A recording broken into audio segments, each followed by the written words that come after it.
السلام علیکم ورحمۃ اللہ وبرکاتہ۔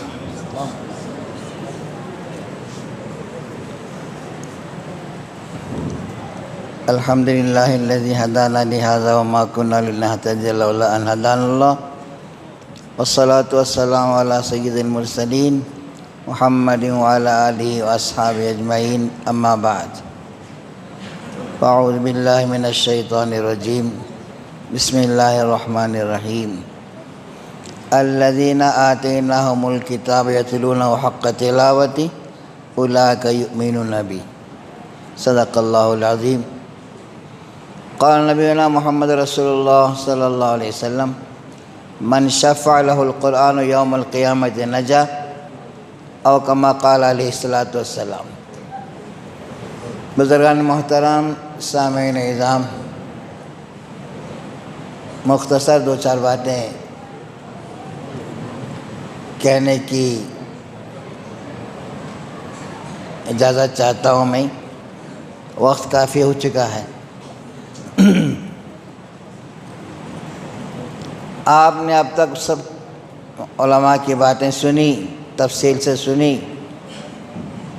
مدرسے کے حالات سنے اور اس مسجد کی تاریخ سنے، اور اس میں جو کام ہو رہا ہے، جناب عادل صاحب کی جو محنت ہے، اللہ قبول کرے۔ ان تمام حالات کے پیش نظر باتیں ہوئی، ماشاءاللہ جلسے دستار بندی بھی آج ان طلباء کو کیے، انعامات سے ان کو نوازے، قرآن پر باتیں ہوتی رہی۔ دو باتیں کہنا مجھے کہ کہا جاتا ہے کہ العلم من المہد الی اللحد، علم کے سیکھنے کا زمانہ ماں کی گود سے قبر تک ہے، مٹی کے گود تک علم سیکھنے کا زمانہ ہے۔ علم سیکھنا ہے، علم دین سیکھنا ہے۔ حضرت پنور محمد رسول اللہ صلی اللہ علیہ وسلم نے فرمایا، علمنی ربی فاحسن تعلیما وادبنی ربی فاحسن تادیبا۔ اللہ مجھے بہترین علم سے نوازا، اللہ مجھے بہترین تربیت فرمائی۔ دو باتیں بتاؤں، ایک ہے علم اور اس علم کے ساتھ ادب۔ ادب نہیں تو علم نہیں، من لا ادب لہ ولا علم لہ کہا جاتا۔ جس کے پاس ادب نہیں اس کو علم نہیں مل سکتا۔ جیسا کہا تھا مولانا نے کہا تھا کہ بے ادب بے نصیب، با ادب با نصیب۔ اب اس علمی ماحول میں، علم دین میں، علم کے ساتھ ادب ہے، اصل ادب سکھایا جاتا ہے۔ جہاں بھی دیکھیں گے آپ علماء کو، ان میں ادب ہے، عاجزی ہے، انکساری ہے۔ یہ ہم میں ہونا چاہیے۔ مقولہ کہا جاتا ہے کہ علم کے لیے اپنے آپ کو قربان کرنا ہے۔ العلم لا یعطیک بعضہ الا تعطیہ کلک۔ جب تک تم اپنے آپ کو مکمل علم کو نہیں سونپیں گے، علم اپنا کچھ حصہ تمہیں نہیں دے گا۔ تو علم کے لیے کوشش ہے۔ من طلب العلا سحر اللیالی، جو بلندی کو چاہتا ہے وہ راتوں کو جاگتا ہے۔ تو بہرحال باتیں مختلف آتی جاتی ہیں۔ خلاصہ کلام یہ ہے کہ علم سیکھنا ہے، ادب کے ساتھ سیکھنا ہے۔ علم کا زمانہ ماں کے گود سے قبر کی گود تک ہے، اس لیے مائیں اپنے بچوں کی تربیت کرتے ہوئے پہلے سلیقہ سکھائیں۔ صحابہ نے کہا کہ علمنا القرآن علمنا الایمان ثم علمنا القرآن۔ ہم نے پہلے ایمان سیکھا پھر قرآن سیکھا۔ آج کا ماحول بہت خطرناک ماحول ہے۔ آج کے ماحول میں بچوں پر ہماری نظر نہیں ہوتی، ماں باپ کی بچوں کو تربیت طرف نہیں دھیان نہیں دیتے، دین کی طرف دھیان نہیں دیتے، بنیاد کی طرف دھیان نہیں دیتے تو بچے کو اچھا پڑھنا ہے، بچہ اسے ایسا بنانا ہے، یہ بنانا ہے، وہ بنانا ہے بول کر کانوینٹ وغیرہ مجھے اعتراض نہیں کہاں بھیجیں گے آپ، لیکن دیکھیے کہ مدرسے کو بھیجتے ہوئے بچے کو کس حال میں بھیجتے ہیں آپ، مکتب کو بھیجتے ہیں، الف با تا پڑھنے کے لیے بھیجتے ہیں تو کس انداز سے بھیجتے ہیں؟ مائیں مپلانا میلا کچلا کپڑا پہن کر چلا جا جا کر نماز جا کر پڑھ کر مدرسے میں بول کر، وہی اگر کانوینٹ کو بھیجتے ہیں تو کیسا بھیجتے ہیں آپ؟ اسکول کو بھیجتے کیسا بھیجتے ہیں؟ پورا نہلا دھلا کر اسے بالکل ڈریس کر کے بالکل اسے پاک صاف بھیجتے ہیں۔ کیوں؟ وہاں اسے ایمان نہیں بنتا، وہ تعلیم سے وہ آراستہ ہوتا ہے، مگر وہی تعلیم سے آراستہ ہو کر وہ اپنے ماں باپ کو سکھاتا ہے، باتیں ہوتی جاتی ہیں، سکھاتے ہیں اسکولوں میں کانوینٹوں میں، دیکھو تمہارا خدا بھی ہے، ہماری مریم بھی ہے، عیسیٰ بھی ہے، تین سے مل کر دنیا چلتا ہے، نعوذ باللہ۔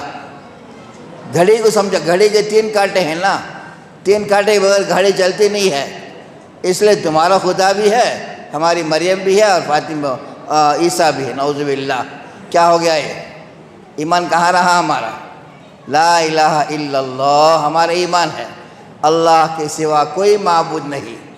ہم بچوں کی طرف توجہ دیتے نہیں، بچوں کو دین کی طرف، بنیادی تعلیم کی طرف، بنیادی عقیدے کی طرف بچوں کو توجہ نہیں دیتے تو بچے ایسے جا کر ہم کو سکھاتے ہیں بچے کہ ہمارے اسکول میں تو بولے تین خدا ہے، تین کانٹے وغیرہ گھڑی چلتی نہیں ہے، تو عیسیٰ بھی ہے، مریم بھی ہے، اللہ بھی ہے، نعوذ باللہ۔ وحدہ لا شریک لہ کہاں ہے؟ نہیں ہوا، تو ایمان بیچ ڈالتے۔ بہت پرانی بات نہیں، قریب کی باتیں ہیں کہ پڑھ کر آئی ایک لڑکی، آنے کے بعد اسے یہاں رشتہ طے ہو رہا تھا، باہر سے پڑھ کر آئی تھی، اسے پوچھا گیا کہ تیرا نام کیا ہے؟ میرا نام فلاں ہے۔ تیرا دین کیا ہے؟ وہ کسے معلوم؟ تیرا نبی کیا ہے؟ تیرا نبی کون ہے؟ وہ کسے معلوم؟ تو کلام کیا ہے؟ وہ کسے معلوم؟ یہ جواب ہے اس لڑکی کا۔ اللہ حفاظت فرمائے۔ تو ہم تعلیم کے لیے بچوں کو دور بیچتے ہیں، یا تعلیم کی ترقی کے لیے ہم سوچتے ہیں، مگر سب سے بنیادی بات یہ ہے کہ ہم بچوں کو پہلے ایمان کیا ہے سکھائیں، ایمان پر ان کو جمائیں۔ اس لیے حضور پر نور محمد رسول اللہ صلی اللہ علیہ وسلم نے کہا جب بچہ بولنا شروع کرے اللہ بولنا سکھاؤ، جب بولنا شروع کرے لا الہ الا اللہ بولنا سکھاؤ۔ آج کیا ہو رہا ہے؟ لوری میں بچے کو جھولے میں سلاتے ہوئے ماؤں کی، اللہ معاف کرے کسی کو کوئی برا نہ سمجھے میری بات کو، کہ کیا کرتے ہیں؟ کیسے ڈال کے چھوڑ دیتے ہیں، ریکارڈ ڈال کے چھوڑ دیتے ہیں کہ اس کے میوزک میں بچہ سو جاتا ہے۔ بچے کان میں کیا پڑتا ہے؟ دیکھیے کہ ہم بچوں کو، بچہ ہوتے ہی کیا کرتے ہیں؟ مومن کیا کرتے ہیں؟ اللہ کے نبی صلی اللہ علیہ وسلم نے فرمایا کل مولود یولد علی الفطرہ، ہر بچہ فطرت پر پیدا ہوتا ہے۔ بچہ روتا ہے تو روتا کیا ہے؟ وہ اللہ اللہ کہتا ہے۔ اللہ والے کیا کہتے ہیں؟ وہ اللہ اللہ کہتا ہے بچہ روتے ہوئے۔ اور حضور فرمایا صلی اللہ علیہ وسلم کل مولود یولد علی الفطرہ ولکن ابواہ یہودانہ وینصرانہ ویمجسانہ، بچہ فطرت پر پیدا ہوتا مگر ان کے ماں باپ اسے یہودی بنا دیتے ہیں، نصرانی بنا دیتے ہیں، مجوسی بنا دیتے ہیں۔ دیکھیے آج کا ماحول کیا ہے۔ اللہ حفاظت فرمائے بچوں پر۔ پہلے بنیادی بات یہ ہے کہ ہم بچوں کو علم دین سکھانا ہے، دین کو معلوم کر، دین کیا چیز ہے اس کی تعلیم بچوں کو دینا ہے، اس کی بہت ضرورت ہے۔ میں اپنے ماں بہنوں سے عاجزانہ گزارش کرتا ہوں، محبت سے کہتا ہوں کہ بچوں کو پہلے دین پر جمائیں، دین کی باتیں سکھائیں، قرآن سکھائیں، قرآن کے الفاظ کو ان کی زبان پر لائیں۔ بچہ خوش ہو جاتا، ماں باپ خوش ہو جاتے ہیں، بچہ انگریزی بولتا ہے بول کر، انہیں انگریزی میں کیا گالیاں دیتا کسے معلوم؟ ماں باپ خود معلوم نہیں کیا گالیاں دیتا انہیں کو۔ ہاں بعض کچھ میں خوش ہو جاتے ہیں میرا بچہ ایسا بولتا ویسا بولتا ہے۔ نعوذ باللہ، میں کسی طرف جاتا نہیں ہوں، میں بولنا یہ چاہتا ہوں کہ ایمان اصل چیز ہے، ایمان اصل بنیاد ہے، وہی ایمان سے ہم کو جینا ہے، اسی ایمان پر ہم کو مرنا ہے۔ حضرت نور محمد رسول اللہ صلی اللہ علیہ وسلم نے فرمایا انما الاعتبار بالخواتم، خاتمے کا اعتبار ہے۔ 4 شخصوں کے بارے میں کہا گیا، ایمان پر پیدا ہوگا، ایمان پر جیے گا، ایمان پر مرے گا۔ ایمان پر پیدا ہوگا مگر ماں باپ یہودی نصرانی بنا دیتے ہیں نا، وہ کفر پر جیے گا، کفر پر مرے گا۔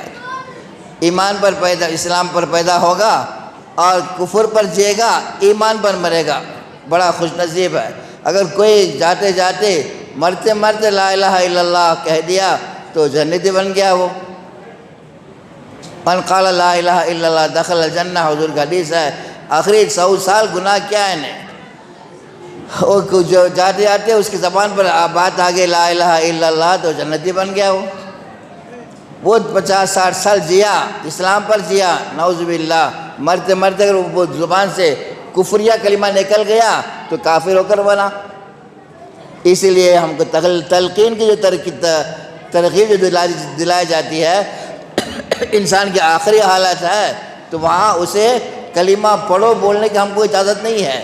تلقین کا معنی یہ ہے اس کے بازو بیٹھ کر لا الہ الا اللہ، لا الہ الا اللہ اچھے آواز سے، ذرا بلند آواز سے پڑھیں تاکہ اسے کان میں آواز سنائی دے اور وہ لا الہ الا اللہ بولنے والا بن جائے۔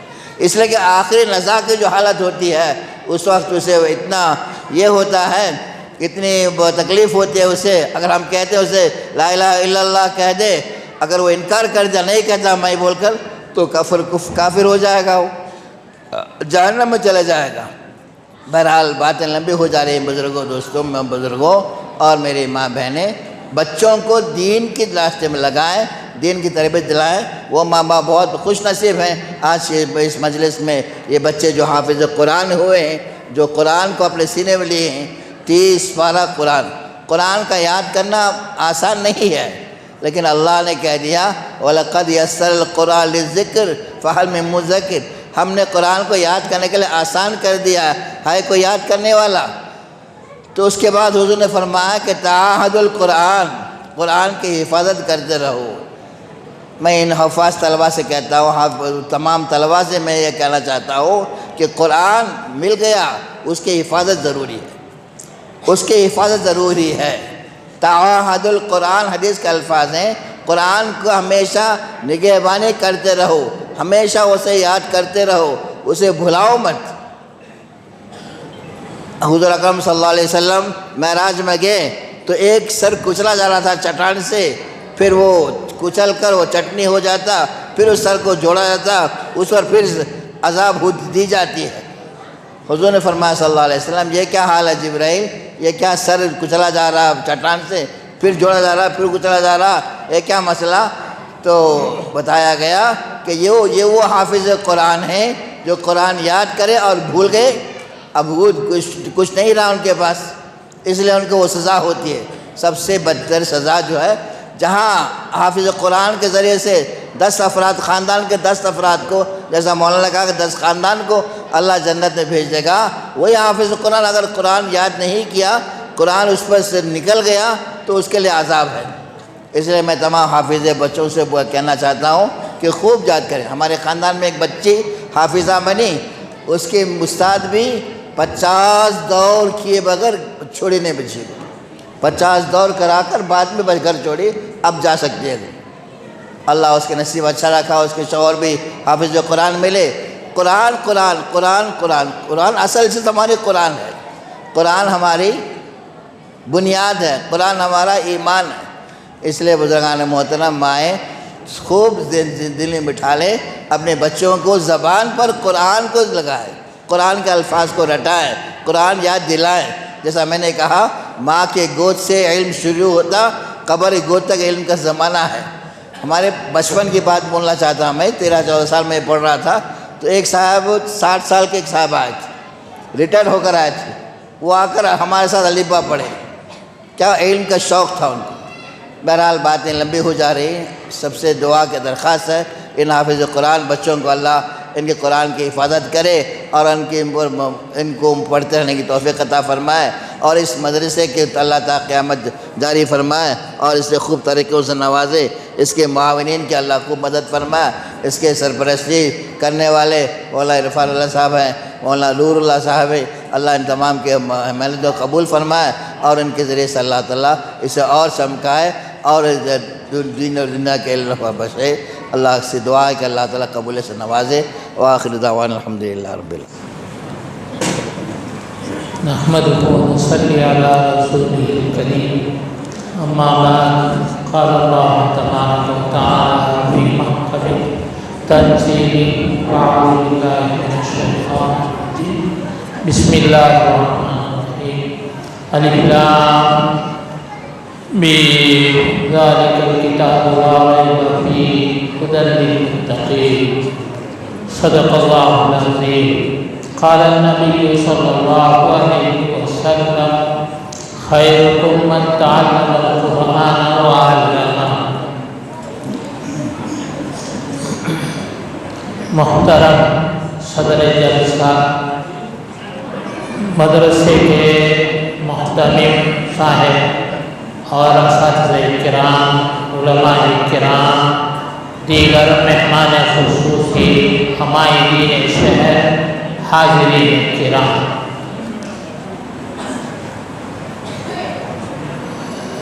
یہ جو مدارس ہیں، چاہے اس کے مدرسے ہوں، چاہے مکاتب ہوں، چاہے عالم کورس درسیات کے مدارس ہوں، یہ سب کا تعلق حضور صلی اللہ علیہ وسلم کے زمانے میں جو اصحاب صفہ جو مدرسہ تھا اس سے تعلق رکھتا ہے۔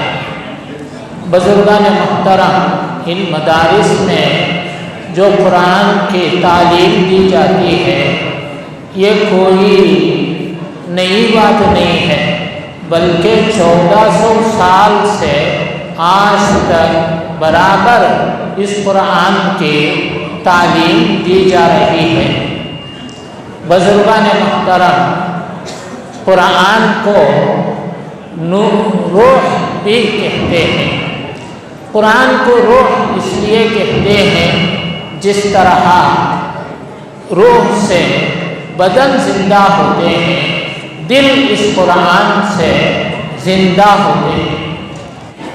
بزرگان محترم، فتویٰ کی کتابوں میں لکھا ہے کہ طلبہ غور سے سنیں، آپ کے لیے یہ بات عرض کی جا رہی ہے کہ سیڑھی چڑھتے ہوئے قرآن کریم کو پڑھا جا سکتا ہے، پڑھ سکتے ہیں، اس لیے کہ اس میں اس کے عظمت ہے، اس کی رفعت ہے، اس کی بلندی ہے، اس کی شان ہے، اس کی عظمت ہے، لیکن سیڑھی اترتے ہوئے قرآن کو نہ پڑھیں۔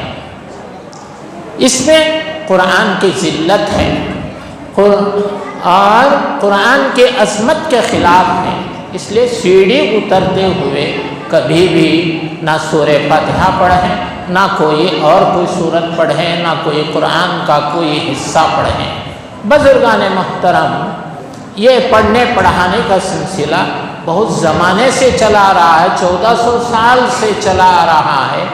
جب مدینے سے مکے کو پہلا وفد گیا، 12 آدمیوں کا تھا، تو رسول اللہ صلی اللہ علیہ وسلم سے انہوں نے بیعت کی، وہی بیعت جن باتوں سے حضور صلی اللہ علیہ وسلم خواتین سے بیعت لیتے تھے۔ تو بیعت لی، مسلمان ہوئے، واپس جانے لگے تو حضور صلی اللہ علیہ وسلم نے مصعب ابن عمیر کو اور عبداللہ ابن ام مکتوم کو ساتھ میں بھیجا کہ انہیں قرآن کی تعلیم دیں، قرآن پڑھائیں، احکام سکھائیں۔ چنانچہ وہ گئے، کسی کے گھر میں رہے، قرآن کی تعلیم دیتے رہے اور ان کو مقری، قاری کہا جانے لگا۔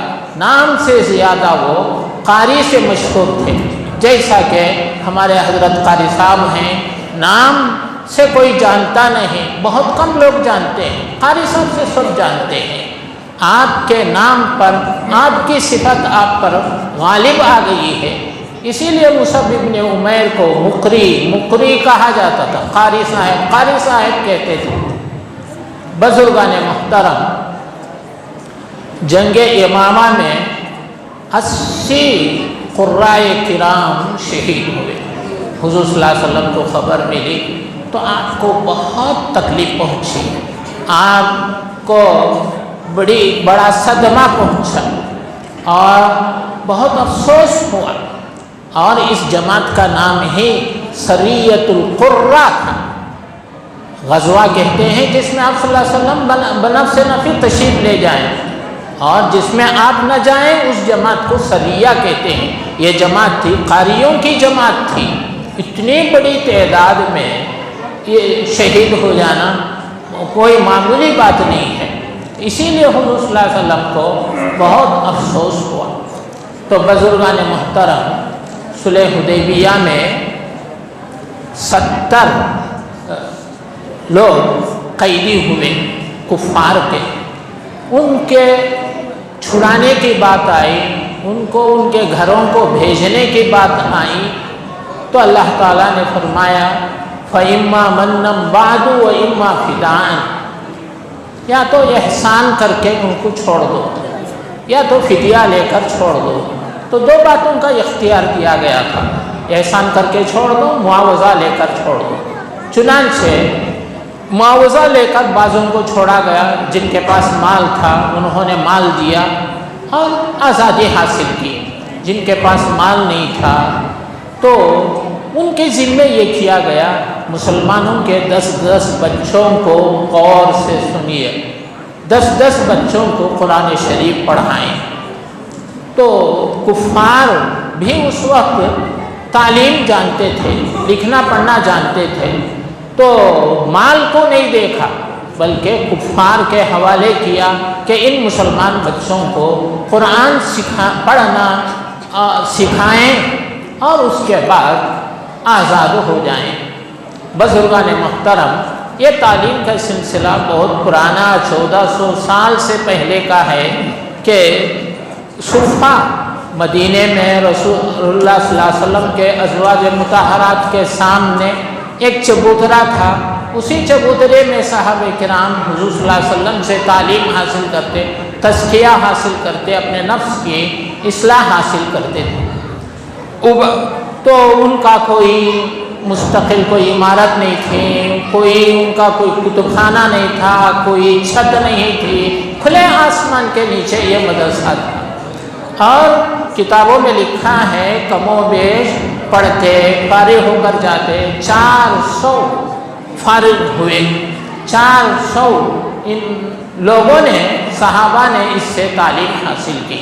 عبادہ ابن صامت ان پڑھانے والوں میں سے ہیں، انہوں نے چند صحابہ کو وہاں پڑھایا، اور ان میں سے ایک شاگرد نے آپ کی خدمت میں کمان دی، رسول اللہ صلی اللہ علیہ وسلم کے خدمت میں عرض کیا کہ اس کو قبول کریں یا نہ کریں، حضور صلی اللہ علیہ وسلم نے قبول کرنے کی اجازت دی۔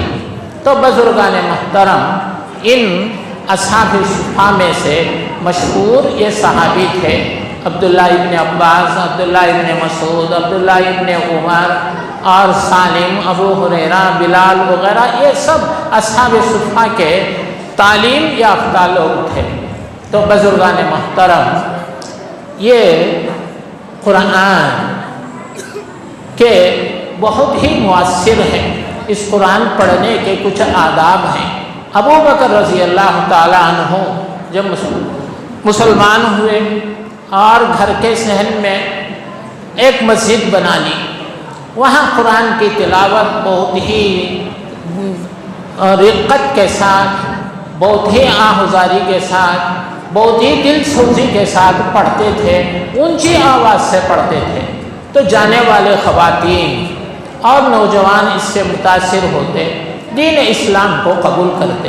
اس سے معلوم ہوتا ہے کہ قرآن کو اونچی آواز سے، بلند آواز سے پڑھنا چاہیے۔ مشکات کی شرح میں لکھا ہے کہ قرآن کو دیکھ کر پڑھنا چاہیے، قرآن کو دیکھ کر پڑھنے سے آنکھوں کی بینائی بڑھتی ہے۔ بزرگان محترم، قرآن کے شروع میں جو سورہ فاتحہ ہے یہ بہت ہی مؤثر ہے، بہت ہی اثر رکھنے والی سورت ہے، اور اس کے بڑے فائدے ہیں، اور بیماری کے لیے اللہ نے اس میں شفا رکھی ہے۔ چنانچہ ابو سعید خدری رضی اللہ عنہ ایک سفر میں تھے، ان کو معلوم ہوا کہ ان کا ایک سردار کو سانپ نے ڈس لیا ہے، تو آپ نے سورہ فاتحہ پڑھ کر دم کیا تو وہ اچھے ہو گئے۔ انہوں نے بدلے میں چند بکریاں دی، حضور صلی اللہ علیہ وسلم نے فرمایا مجھے بھی اس میں سے حصہ دو۔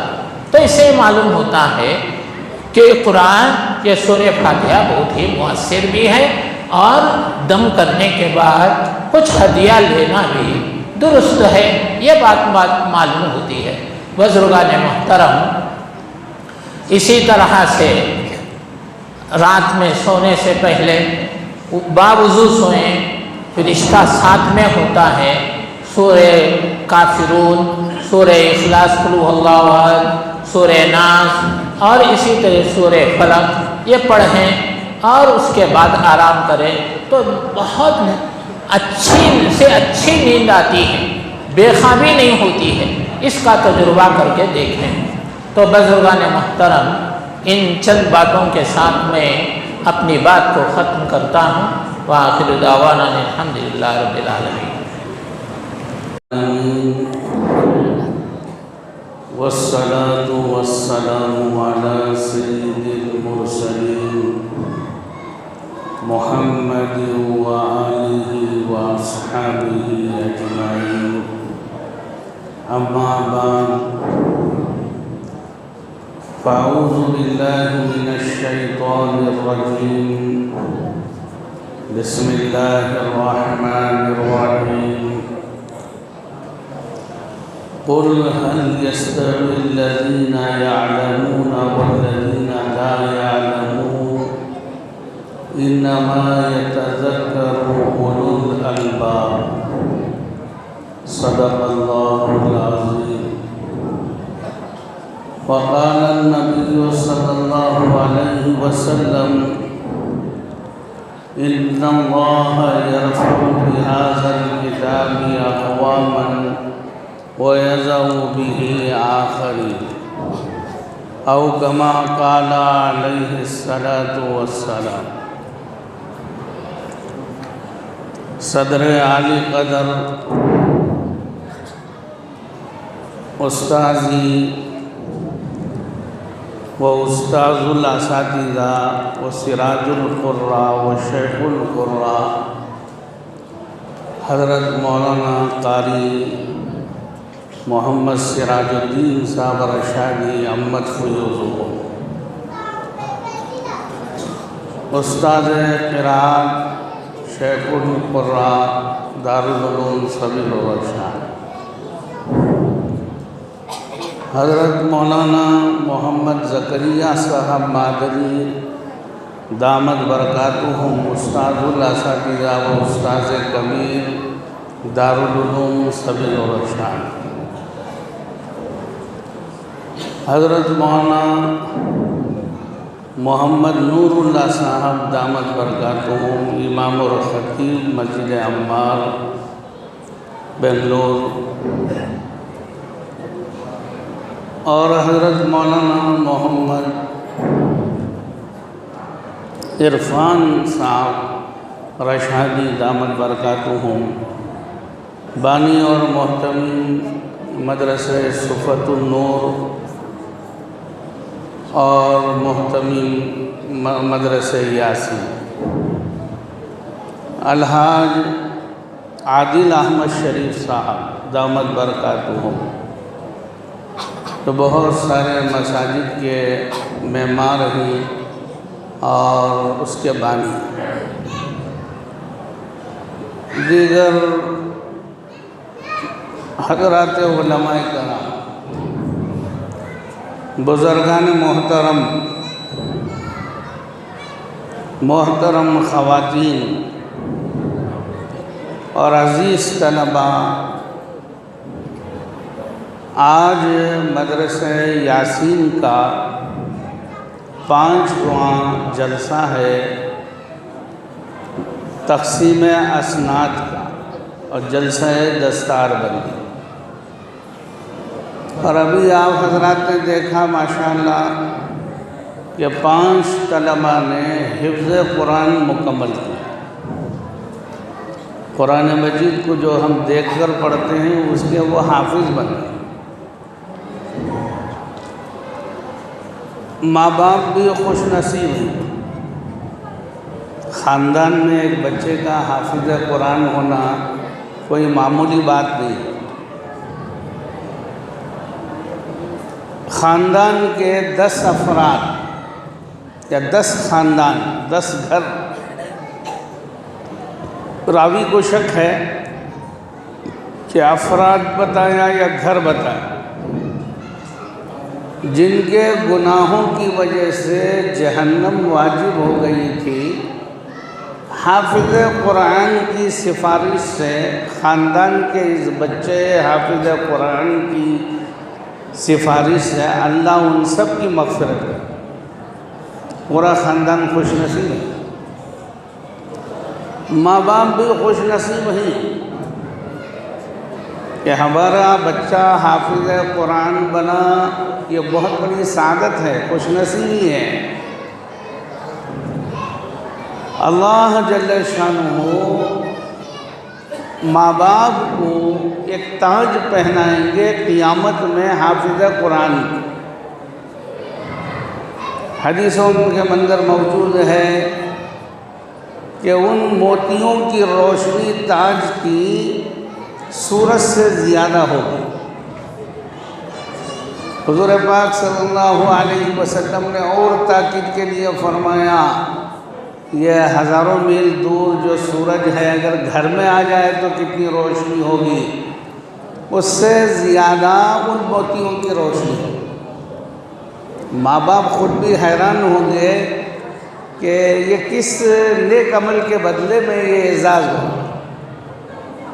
ماں باپ عرض کریں گے، باری تعالیٰ آپ نے ہمارا یہ کون سا عمل پسند کیا جس کی وجہ سے ہمیں یہ اعزاز و شرافت دی؟ تو ان سے کہا جائے گا کہ تم نے اپنے بچے کو حافظ قرآن بنایا، عالم قرآن بنایا، تو اس کا جو ہے یہ انعام۔ 2 جوڑے کپڑے حافظ قرآن کے ماں باپ کو پہنائیں، اب شال اڑائی گئی۔ ایسے ہی اللہ جل شانہ میدان حشر میں سب لوگوں کے سامنے حافظ قرآن کے ماں باپ کو 2 جوڑے کپڑے پہنائیں گے۔ پوری دنیا مل کر 2 جوڑے کپڑے خریدیں گے۔ وہ کیسے قیمتی کپڑے ہوں گے، اللہ نے اسے کیسے اپنی قدرت سے بنایا ہوگا کہ یہ حافظ قرآن کے ماں باپ کو ملے۔ تو عزیز طلباء، کبھی احساس کمتری میں مت مبتلا ہو جائیے۔ کوئی پروفیسر بن گیا، کوئی جج بن گیا، کوئی ڈاکٹر بن گیا، اور وہ سافٹ ویئر انجینئر بن گیا، اس کی لاکھوں کی تنخواہ ہے اور ہماری 12,000۔ ایک امام صاحب کو ایک گاؤں کے ہمارے پاس لوگ آتے ہیں اور ہم لوگ وہاں کی سرپرستی بھی کرتے ہیں، تو ان سے کہا کہ کتنی تنخواہ؟ 14,000 13,000 روپے 13,000۔ تو ہمارے اساتذہ بیٹھے ہوئے تھے، انہوں نے کہا کہ 13,000 میں حضرت کیا ہوگا؟ ان لوگوں نے یہ کہا کہ ہمارے پاس آمدنی کا کوئی راستہ نہیں۔ بعض اساتذہ نے یہ بھی کہا کہ بھائی تمہارے پاس آمدنی کا راستہ نہیں ہے اس لیے 13,000 دے، لیکن گھر کا بولو، ان کے بچوں کا، ان کی بیوی کے، کیا ان کے ماں باپ نہیں؟ یہ ذمہ داروں کا خیال بہت چھوٹا گھر بناتی۔ بڑی مسجد والے مجھے بلا لگ گئے، کیا بولے حضرت ہمیں امام صاحب کو، مول صاحب کو کھڑا بنی، کیا ذرا دیکھیے؟ چلو بھی گیا تو کہا بولے یہ خان کچن، ایک روم بھی الگ نہیں۔ کیا بول رہی ہے حضرت؟ رومہ بنا کو دیا تو امامہ موزانہ کیا کرتی؟ پورے کو لے لگا کو رکھ لیتی۔ اندازہ دیکھو، کیا اس کے ماں باپ نہیں ہیں؟ کیا اس کے بھائی بہنیں نہیں ہیں؟ اتنا چھوٹا خیال ہمارا، میرے عزیز و بزرگ۔ لیکن ہماری اس تنخواہ میں اللہ جو برکت دیے ہیں وہ 1.5 لاکھ 2 لاکھ روپے اندر کی وہ تنخواہ کی اس میں برکت ہے۔ تو میرے عزیز و بزرگوں، عزیز طلباء، ماشاءاللہ یہ حافظ بنے ہیں، درخواست ہے حفظ کے بعد عالم بھی بنے۔ بہترین حضرت کے جیسا قاری بنیے اور استاذ بنیے، انشاءاللہ آپ کے قدموں پر دنیا آ کر گرے۔ محتاج ہونے کی ضرورت نہیں ہے۔ ہم جو ہے ایسا علم ہے ہمارا کہ میرے عزیزوں کو میں کیا بتاؤں آپ کو کہ یہ علم بہت بڑی چیز ہے۔ میں اساتذہ کو بھی دعائیں دیتا ہوں، میری کوئی دعا اساتذہ کے بغیر نہیں ہوتی، میرے والدین کے بغیر نہیں ہوتی، اور میری مسجد وار جماعت کے ساتھیوں کے بغیر نہیں ہوتی کہ انہی کی فکروں سے ہم مسجد مدرسہ گئے۔ بہت بڑی دولت ہے۔ ایک اور بات عرض کر دیتا ہوں، دیکھیے میرا نکاح ایک کولیگال تعلق میں گاؤں میں ہوا ہے، بنڈھلی اس گاؤں کا نام، وہاں کے علماء مشہور ہیں۔ ہمارے سسر میرا نکاح ہوا تھا شوال میں۔ ہمارے سسر صاحب نے درخواست کی کہ شوال سے لے کر میں شاہ ولی اللہ میں استاد تھا، دارالعلوم شاہ ولی اللہ میں، تو پورا سال گھر میں رہنے کا موقع نہیں ملا داماد کو، ذرا ایک رمضان میں جو چھٹی ہے اس میں ہمارے پاس رہے۔ سسر صاحب کی تمنا تھی ذرا کھانا گینا کھا لیں گے، اچھا کھا لیں گے۔ رمضان کی پہلی رات، 2 دن کے بعد تیسری رات آئی تو چاند نظر آیا، تراویح شروع ہوئی۔ وہاں تفسیر کا ماحول نہیں تھا گاؤں میں بولا دیکھو بھی میری عادت ہے، میرا تراویح کے بعد میں تھوڑی دیر تفسیر کرتا ہوں، کیا آپ حضرات سننے تیار ہیں؟ گاؤں کے داماد نہ بولتے، اس سے خوش ہو۔ وہاں گاؤں میں کیا ہے، سحری بھی افطاری بھی، مول صاحب، حافظ صاحب، امام صاحب، اب میرا نام بھی اس میں لکھ دیں۔ اب سحری افطاری میرے عزیزوں بزرگوں، ایک دن بھی ہمارے سسرال میں کھانے کا مجھے موقع نہیں۔ اور ہمارے گاؤں میں بکرے کا گوشت مالدارہ کھاتی سب، گائے کا گوشت غریب لوگ، اور وہاں بنڈھلی میں جو ہے کیا تھا، کوئی بھی گائے کا گوشت نہیں کھاتا، بکرے کا گوشت، صبح سحری میں بھی بکرے کا گوشت، افطاری میں بھی بکرے کا گوشت، کھا کے طبیعت پریشان۔ ہمارے سسر صاحب ہاتھ ملتے رہ گئے، میں بلایا تھا میرے گھر میں کھلانے کے لیے، لیکن تم نے جو ہے ایسا کام کیا کہ میرے گھر میں کھانے کی نوبت ہی نہیں۔ اس کو سے ہدیہ، کپڑوں کا تحفہ، یہ بھی الگ سے گاؤں والوں نے بتائے۔ یہ سب ان علماء کی برکت ہے۔ اس لیے عزیز طلباء سے خاص کر میری گزارش ہے، اور ان کے والدین سے بھی میری گزارش ہے، آپ احساس کمتری میں مبتلا نہ ہوں۔ یہ علم ایسا ہے کہ یہ دولت سے کہیں بہت بڑی چیز ہے۔ اللہ ہم سب کو اس کی قدردانی کی توفیق عطا فرمائے۔ میں مولانا جو ہے عرفان احمد صاحب رشادی دامت برکاتہم، مولانا نور اللہ صاحب اور ان کی کمیٹی کے ذمہ دار ساتھی، اور الحاج عادل احمد شریف صاحب جو اس مسجد کے اصل روح رواحی بنانے والے ہیں، ان سے اور والدین سے، ذمہ داروں سے کا جو ہے شکریہ ادا کرتا ہوں اور خوشی کا اظہار کرتا ہوں۔ اللہ بار بار ایسا موقع لائے، بچے فارغ ہوں، اور ان طلباء سے بھی میری درخواست ہے کہ آپ صرف حفظ تک جو ہے باقی نہ رہیں، آگے بڑھنے کی کوشش کریں، عالم دین بنے، فاضل بنے، قاری بنے، مفتی بنے، اور دین کی خدمت کریں۔ اللہ تبارک و تعالیٰ اس کی مجلس کو بے انتہا قبول فرمائے، کہنے سننے کے ساتھ عمل کی توفیق عطا فرمائے۔ میں حضرت والا سے اور مولانا زکریا صاحب سے معذرت چاہتا ہوں کہ دیر تک میں نے لب کشائی کی، بہرحال کچھ باتیں میرے ذہن میں تھی، میں نے اس کو عرض کر دیا۔